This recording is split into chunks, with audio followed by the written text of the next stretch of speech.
So, just watched the old series 13 of the old Doctor Who, episode 4. I don't know why I'm saying the old, considering it was just broadcast, although I watched it a bit later as usual. I mean, it just finished. I thought it's over. Thank God. And then flipping midway through the credits, here comes another bit of episode. I guess they didn't know where to put the end bit. So, was it good? Nah, it was one of the worst. No, hang on. it was better than most. I think it's the best episode of the series, definitely. I'd probably say 8 out of 10, I suppose. I mean, I'm not gonna say 9, am I? I would only say 9 if it was like wow, it's brilliant. It was bits of it. I thought, wow, this is brilliant. But it's the same way with Kablam in series 11, where it's not brilliant. It's just way better than everything else because everything else is rubbish. So I think I give it a solid 8 out of 10 at least. I'd be tempted to give it a 9. I liked it because it was much like episode 2. It's one of the, episode 1, episode 3, blah, signal, pointless rambling around, doesn't make any sense, etc., unlimited rice pudding, whereas episode 2, episode 4 are a lot more self-contained little stories. They're actually good. This one's good, written by the same person, of course, as everyone points out, who wrote Haunting of Villa Diodati, something, which means both of her episodes have the letters, phrase, villa in them. So anyway, yes. So that's right. Anyway, yes. Village of the Angels. I mean, you can tell from the title it's got to be good, right? I don't know. It's a nice proper bit of storytelling, I mean, all I care about is good stories. Have characters, have a mystery, have some stuff. It actually had that. Unlike last time, where it was just sort of random characters teleporting in. And that bit with a lot of people seem to hate the bit with the Daleks, where they were missing like the lights on their bases and the eyes missing the glow from what you could see. I remember I complained about it, but I didn't think it was too awful. I generally always complain. Speaking of complaining, I mean the usual thing of the angels when they're attacking, they're supposed to be all fangs bared, teeth ground sharp, and eyes glowing red. No, hang on, but just they're supposed to look like they're attacking. And what do we get? Then face covered all the time. Like, it's supposed to be camouflage. Well, they do that because they can't risk looking at each other. Their greatest asset is the greatest curse. Loneliest creatures in the universe. And I'm very sorry, but it's up to you now. What do we do? Anyway, what can I do? I can't remember that slide. Anyway, and then blah blah, that little blue box, it's my ship, etc.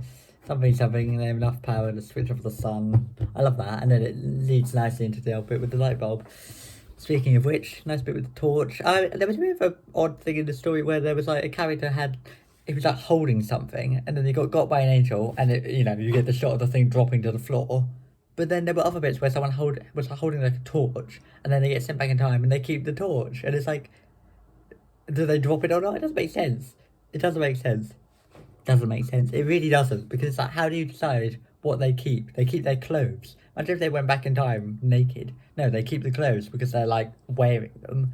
So do they keep the things they're holding? What if they're wearing a hat? What if they're holding their hat? At what point does it decide when and when not to let them keep the thing? What if they're just about holding their hat and their pinky finger and their thumb like that, like the very edge of it? Maybe when they get teleported back in time, transported back, I suppose, it goes like, and it's like they get shook a bit, and so if they drop something during that shake, then they drop it. Maybe that's what it is. Okay. Anyway, right. So yes, this year was set in 1967, not 63. Wow. That's because I imagine it's probably based on some real thing. Reminds me of, the chase part.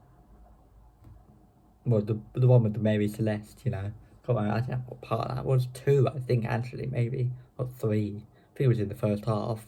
I always like that episode, The Chase. It's got the older mechanoids. And of course, by the end, where they go back to London 1965. We made it.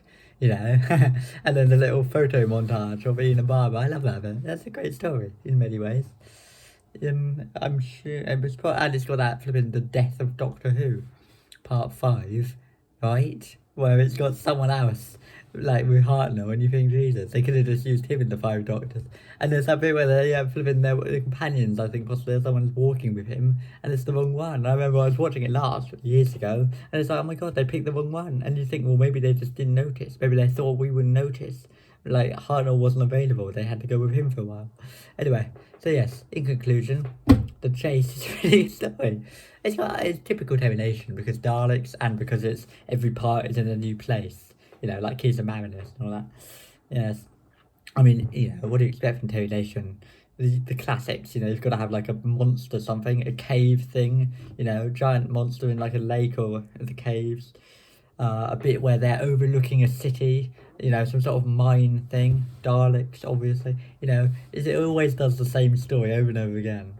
I mean, I basically credit Robert Holmes for Genesis of the Daleks being good. I mean, it's probably, I mean, you know, obviously the general synopsis was probably Nation, but I would not be surprised if a lot of the great dialogue was from Robert Holmes, considering he rewrote loads of, you know, Fred of Morbius, for instance, although that one's a bit doomed anyway. And, you know, some of the old bits, a lot of them, you know, entirely rewritten by him, or partially, so I would imagine it was. The reason it's so good has got to be something to do with the fact that he wrote it. And the reason this one, Village of the Angels, is so good, probably has something to do with the old writer, whose name I can't remember. Yes, it was odd. I mean, I thought it was over, and then it cut during the credits, like in Last Christmas and all that. Yes, I'm not sure what advantage that scene had at the end, other than it would have been out of place if they'd put it in just before the end, I guess. Yes, and the credits with like the bass line was like blurred and missing a bit. Yes, I thought it was good. There were bits of it. I mean, it must have been good because there were bits of it where I was genuinely, you know, thinking, wow, you know, concentrating on it. The bit where they're in like the little underground tunnel, and then you get a shot of like the Doctor shining the torch at the statues. You know, it's genuinely like properly like that's real Doctor Who. You know, that's how I imagine it. Yeah. I do think the angels look a bit rubbish, honestly. To be honest, I assume they're like a different breed of weeping angel. They must be in some way, you know, like a marginally different evolution because they look distinctly different. You know, they look a bit more sort of smooth or something. You know, they don't look like how they looked in Blink. They had a pretty consistent look from when they first appeared to when they last appeared up till when they first appeared with Chibnall being in charge. You know, from 2007 to 2017, they looked consistent. And now they have had, you know, they look different. They look almost like a cross between the ones from Blink and the ones from Time of Angels when they were sort of disguised, pretending to be the Atlans, sort of. Was that their plan in Time of Angels? And they thought, they'll come in looking for one angel, but they won't realise we're all weeping angels. How did they plan that out? How did all the angels get together and have a meeting and decide that's what they were going to do? How can they have done that? They can't look at each other. They'll have to face away and discuss it, or they're telepathically doing it. You know? Do you ever think about these sorts of things? How was it determined in Time of Angels that they would all not attack until a particular moment, right when everyone realised, and then they would do it? Doesn't make sense. Maybe they said wait for them to get into that level. Well, how would they know? Unless they have some sort of hive mind.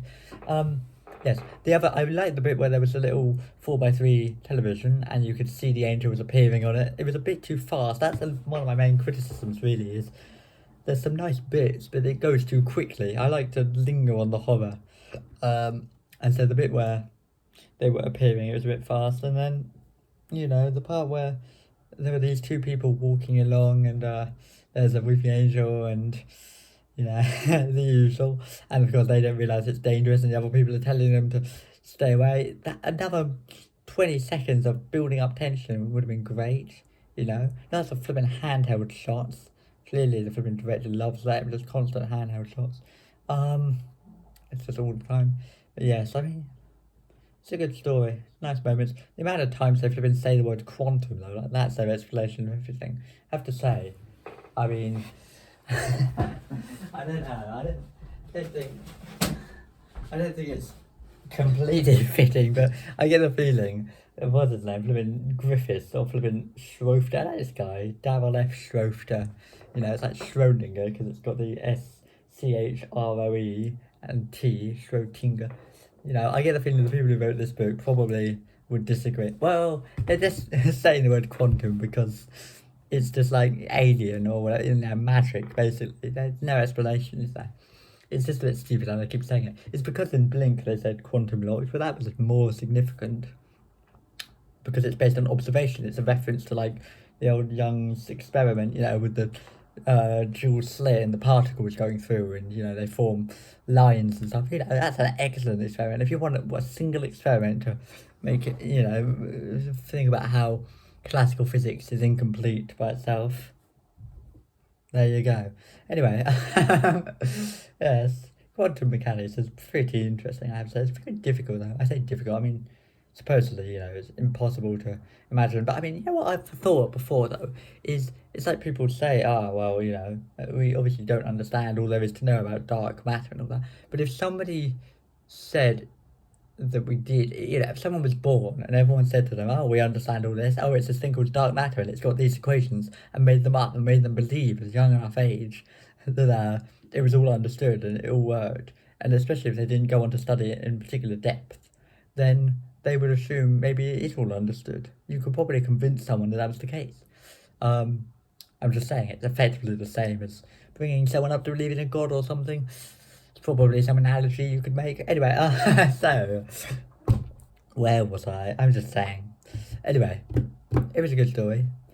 Yes, Village of the Angels. Nice title. Nicely actually connecting bits together. Some nice bits. The part where they were like walking on a road and the camera swings around and you see, giant space. It doesn't make sense. Why would the lighting be like that? You should be able to see the stars and all that, but I can't. Always paradox. Is that what it's called? It's like, why can't you see every stars all over the sky, all the time, if it's infinite or all that? Anyway, it's not really a paradox though. Anyway, so yes, I mean they haven't reached us. It's half the argument right there, but they wouldn't be visible in the day anyway, obviously. But even at night, anyway. So yes. Yes, but if the entire universe is expanding away faster than light in all directions, effectively, because of, well, I was going to say its shape, I mean, the fact that it's doing it everywhere at once rather than, and all things are doing it. I don't know, I almost think it's less that it's like a bubble expanding. It's more like just, you've got these two objects moving away, and that's happening for all objects relative to each other, overall. Anyway, rather than a single box getting bigger or whatever. So anyway, yes, that was a nice revelation. Yes, the whole thing. I thought it was fairly like I don't remember the name of the writer other than Chibnall. Maxine, someone Alderton. I don't know. They'd watched Time of Angels and probably Flesh and Stone and then done it. He'd probably said, "Watch these stories, maybe," and she'd put, or maybe she just did without being told because she's a good writer. But yes, I mean the thing about like Amy in Time of Angels has that bit where she is sort of has stone, her hand becomes stone, but that was in her mind. She wasn't actually becoming a weeping angel. It was just sort of, affecting her, and then she's about to die, and then closes her eyes and doesn't in Flesh and Stone, and she was counting down. This had bits like that, but it was almost just like put a reference in. Speaking of references, flipping the usual, when I say run, I think it actually said when I say run, and also when I say blink, as it say. They've done that flipping. I mean, first time you do a reference like that in the whole Revive series, is that a fun little reference? When did they do it the first time? I don't know. I'm sure. I remember not that long ago they did it. Before, probably with the 12th Doctor at least. And flipping reverse the polarity of the neutron flow, which does nothing but irritate me. I know you might think it's a fun reference, but if you've watched all the stories as much as I have, and even if you haven't, you hear it once. Like, does anyone actually enjoy that thing? Wow, they said the phrase! Oh my word, how exciting! It's not, it's flipping dull. My computer screen's turned off in irritation as well now. It's just, I should probably move this light. Well, you can't see me if I do that actually. Anyway, oh well, in the dark, whatever, it's a spooky episode. But yes, so they, I should put it over here. I'll put it over here then, I guess. Anyway, I'll put it under. So yes, Village of the Angels, I think, well, it was a dark tale. But, well, what am I saying? Like that part in the thin blue line. Anyway, so yes, yes, it was a good story. 9 out of 10, 8 out of 10, 7 out of 10, 6 out of 10, 5 out of 10, 4 out of 10, 3, 2, 1. I give it an 8. Anyway, so funny. I don't even know what I'm saying. Right, the point is, yes, it was good. I mean, obviously, Weeping Angels. It's a bit pointless though because they were camouflaged and Blink. It makes sense. They're statues, and you think they sort of fit in. But here it's like there's no way Chibnall or anyone else would say, what should we do for monsters? How about statues? When you look at them, you could probably come up with that idea. But you wouldn't then do a story like this with that idea. You'd have a different kind of monster. They're just doing them because they're great. It was nice that they had some interesting new things going on with them, though. It's like in a Zelda game. You're not going to bring back an item unless you can do something new with it, like Boomerang. And then you've got Boomerang in the Boommaker, can target multiple things. Boomerang in Twilight Princess, it's the Gale Boomerang, so it's got wind. I never really used it in combat ever in Twilight Princess, unlike Boommaker. It's very useful, especially if you're doing a 3-heart hero mode run. Tricky. Seriously. Minimalist as well. Legend of Zelda the Wind Waker high definition 3-heart minimalist hero run. Episode 1. Quite a long title. But yes. Paper Mario, that's a good series. What am I saying? Oh god. I'm the usual getting distracted here. Okay, so yes. Yes, I think it was certainly the best episode of the series because it was its own unique little story. But it would have been better if they'd only lingered on certain bits for longer, made the angels more consistent in whether they're attacking. There's a bit where it attacked someone and it suddenly did that right at the end, but other times where one of the people sort of bent down to touch it and he blinked out of existence. Well, obviously inconsistent with Angels Take Manhattan, where they have a sort of blue effect where they go like shing and they go all like bluish, but they always do that. So you see my point. I reckon this is a different breed of angels. They're not the same. They've obviously evolved in some, in a different place, a little bit differently to the ones we know. That's why they look a little different. How the girl knew it could only get you twice, or she said it only go you once, I can't remember, and then it kills you. The fact that yes, there was this little girl whose name was Noddy. No, I can't remember. It was something like that. I don't know. I've just watched it. I'm not looking at it again. The fact that was it her parents, I guess, or someone who was looking for her, and then they died, and she just said something like, I never liked him, and that was it. That was quite good. Well, more interesting than having her just start crying or whatever. It's always more interesting when you've got characters of greater interest, greater depth, Anyway, so it was exciting at points, genuinely. Quite like they are running away and stuff. I thought excellent. I'm sort of just talking for the sake of filling up the time now. No. Anyway, well, I don't know. I'm trying to think. Was there anything in particular that I thought, or something? I'm sure if I watched it again, I mean, the whole way through, it was interesting enough that there were various things I could say. I thought at the beginning when they stepped out of the TARDIS, the windows were glowing a bit too brightly.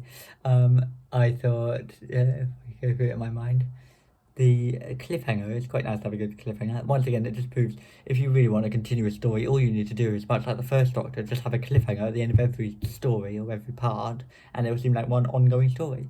When obviously you could section it off then, and you can section it off now. This basically counts as its own story, but oh dear, we've got to put the stuff with Belle. Oh, I haven't talked about it. My memory's already edited it out because it's so dull, rubbish, nowhere near as good. It's like the flipping Maxine Alderton, I don't know what her name is. If she wrote the Great Angel bits, and then we get to flipping the bits with Belle, with an L.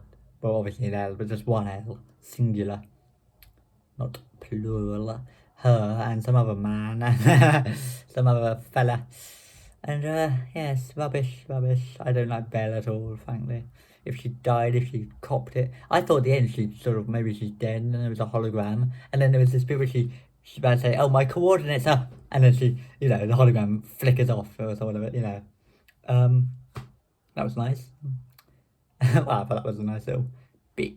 As far as I'm concerned, if she died, she should have died when the Cybermen were attacking her, frankly. Like flipping 10 of them going after her in one corridor, none of them going to hit her. It just irritates me. Why do that? So it was much better than the last episode for that alone. That actually characters were dying and there were things, and stuff happened. Blah, blah, blah. And yes, The bit where those two people get attacked by it and sort of turn to stone and burst apart. I mean, no, that is old though, because they've never done that before with the Angels. I mean, they obviously were snapping necks in Time of Angels, which is quite a simple little thing. At least they were attacking in this episode, because you look at how they're done in, not Blink so much, but Flesh and Stone. There's that bit where there's the man. I think I know the names. I don't know. Sometimes if I know the name, I'll be like, if I almost remember something, I know I could remember, and the moment I hear it, it's like, oh yes. But this is one of those times where I'm trying to remember, and I know I'm just not going to remember it. I don't know it. But, well, isn't he like, I know obviously he's part of the Omega Church thing. River, and in other places in that episode, Time of Angels, Flesh and Stone, there's the Omega symbol. So it's like, oh, she's an agent for Omega, is she? Why, if she was a secret agent for Omega, would they have that symbol plastered everywhere? It's so stupid, it doesn't make any sense. It was because it was a symbol of the church, the Papal mainframe, I guess, headless monks and all that. Anyway, so, I think, I can't remember what I was going to say. Yes, they snap the necks in that. But yes, no, the bit where the person, I can't remember his name, where he's got the angel around his neck and the doctor's talking to him and he has to have time for a final little speech. You just think the angels have lost their threatening aspect of it now. If they can just have a chat, have a little chin wag. They're just there for the sake of like, oh, have a talk and then you're dead. That was hardly a click. You need a proper click there. Anyway, yes, they're not very good when the enemy seems to just be there for the sake of giving you whatever time you need. I was just thinking when they put mirrors up, couldn't they have just gone through the screen on the little television? It was like in the book, Touched by an Angel, which is an old, I guess so, 10 years old probably, 11th Doctor story, probably one of the best ones ever. I reread it a while ago, earlier this year. Well, second, I hadn't read it since I read it the first time, if you can believe that. 10 years earlier, so it's quite a good little story. And I mean, it's fairly, it's not totally like unpredictable, it's pretty obvious what's not gonna happen. But I mean, it gets the key things right. The characters, emotions, and intentions, and motivations. That's the key stuff you want to get. If you can really, empathize with them and really feel, in a way, that's the point of a story like that. For example, well, obviously in that case it is. If only I had I put this on a little plate and spin it around, we could have a sort of warning system throughout the episode. Oh my god. Anyway, so it would be great if the Weeping Angel appeared behind me now. Anyway, so yes, that's the episode, frankly. And there you go. Wasn't the best, obviously.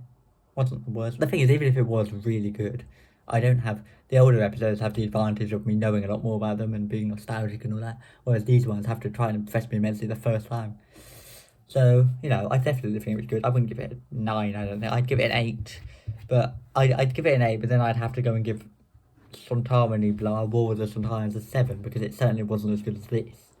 So you see, I'm not going to let you stop me now. So you see, if I gave this an 8, I'd have to go back and give that a 7. And if I gave that a 7, I'd have to give episode 1, what even was episode 1? Yeah, give that a 3, I don't know, 4 or 5. And then give episode 3, Once Upon Time, another score. I don't know. I don't know what I'd give last week's one. I've only watched it once. It was just sort of incoherent rubbish. It certainly wasn't anywhere near as good. It's probably the worst one of the series. So I'd probably give it a 3 or 4 or a 2. I mean, I've heard multiple people say it was the worst episode ever, but there's never a Doctor Who series that comes out without people declaring every episode somewhere to be the worst ever. I mean, every series, definitely. I mean, maybe not series 1, but even then. I mean, when Rose was broadcast, some people probably said it's over immediately. New Earth, obviously. Fear Her. Love and Monsters is great, though. Fear Her. I love, when series 2 was first broadcast, I don't remember this, but apparently I said it was the best one, or it's the one I most wanted to watch. Yes, episode 3, series 3. I don't know, 42, Lazarus Experiment. I mean, episodes that, when it came out the first time, people would say, that's the worst one ever, because, whenever there's a new series, immediately people want to say that. Actually, I'll tell you on series 3, Daleks in Manhattan, Evolution of Daleks, flipping Helen Rayner getting flipping absolutely crushed on the flipping Outpost Gallifrey. Jesus Christ. Yes. Slated. Well, you know, it's true that every time an episode comes out, some people, you'll be able to find people on a forum somewhere saying that's the worst episode ever, it's a complete disaster, how could anyone write anything so utterly incompetent? And it's true, conversely, you'll always find people saying that was amazing. Um, but it never holds as much power when people always say it's amazing. It's just like, flipping, yeah, okay, thanks. Whereas when you say it's the worst thing ever, it's like, oh, interesting. You know, it's more fun to complain, right? Anyway, so, sort of. Yes. Anyway, and then series 5, well, Hungry Earth Gold Blood. I mean, I quite like 42 in series 3, actually. And Lazarus Experiment. That was, wasn't it like the 8th worst episode on the top 241 that Doctor Who magazine did back in 2013, or maybe beginning of 2014? It was, yes, Lazarus Experiment was like one of the worst rated, and I've always quite liked it.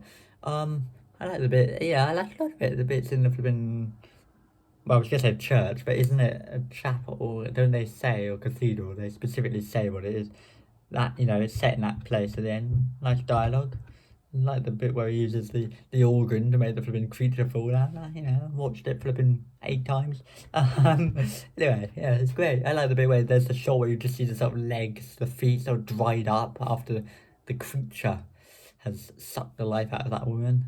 Least of all, the creature. Oh, and of course the bit where they're saying, "Get out of here, Vaughn," says Martha, and then Olive Woman, great character, says, "Don't be ridiculous. The biggest danger here is choking on an olive." And the thing smashes through and starts killing him. Well, pretty much. And then the doctor goes, "You're nothing, you know, you're a footnote in the history of failure." I mean, that's brilliant, isn't it? How can you decide that? What about the bit where they run into the thing and he goes, "Oh, what's the plan? You know, what's the plan now?" Well, the plan was to get in here, and then, "Oh, I'll think of another plan." You know, and then the outtake of them going down, and then he's quickly doing this thing, and then it spins and goes, and the creature launches back, and they step outside, and there he is, and he's become a human again, and then he goes into the thing, and it's a sort of calm before we get towards the big bits, and then when the doctor's walking around Lazarus and sort of saying all this stuff. So, yeah, you know, these nice little monologues about immortality and stuff. Brilliant. Absolutely brilliant. I mean, you know, not the most in-depth, incredible study ever, but it's a flipping Doctor Who episode. Anyway, I thought it was remarkable. I can't believe people don't like that story. I wouldn't say, you know, I prefer flipping episode 1 and 2 and 3 and, you know, Utopia, Human. I prefer most of them. But that's just how good Series 3 is. Anyway, Series 6, level rubbish. Series 6, the first 5 series I think generally are great. Well, first 4 series are great. Series 5 is shockingly good considering how awful Moffat tended to get out of it. I mean, obviously I still sort of love it in a way, but Series 6 is the first one that genuinely was definitely nowhere near as good as the rest. Let's Kill Hitler. Awful. Atrocious. Anyway, Series 7, what have we got? It was a bit better, obviously. God, Series 6, Jesus Christ. Wedding with a Song. It was okay as your Wedding with a Song. No, it isn't. In a way, it is. If you're expecting it to be completely awful, you'll probably be pleasantly surprised. I'll tell you what, I don't ever know. I think it's a little better than Name of the Doctor. There's one or two good bits in Name of the Doctor. The dream bits. The bit where the Doctor sort of pretends not to see River and he's looking at the grave, you know, and he goes, "River." And it's like, oh, he can see her. That's a nice moment. And then when he catches the arm, but by the time she goes to slap him and he catches it, it's already like, you're falling asleep because it's so dull. Because they spend flipping 10 minutes blaring around in the flipping time stream. It's just not good for a finale. It's too plotty, blah, wandering, talking rubbish. You know, you want to have running around corridors and stuff. I like the dream sequences stuff. The bit where Jenny's in the room, you know, and she knows someone's coming. That's incredible. That's brilliant. That's the thing with Moffat. There's some atrocious stuff, but there's always one or two brilliant bits. But you can't draw attention to them very well. I seem to still be talking. Series 8. Okay, look, I just keep going through all of them. But the point, I mean, obviously, I always feel like I would have to validate the fact that I know all this. You know, I have to go through everything each time. No. No. So anyway, in conclusion, I think Series 13, Part 4, Chapter 4, Village of the Angels, it was excellent. I give it an 8 out of 10. Don't really have much else to add. So I guess that's it.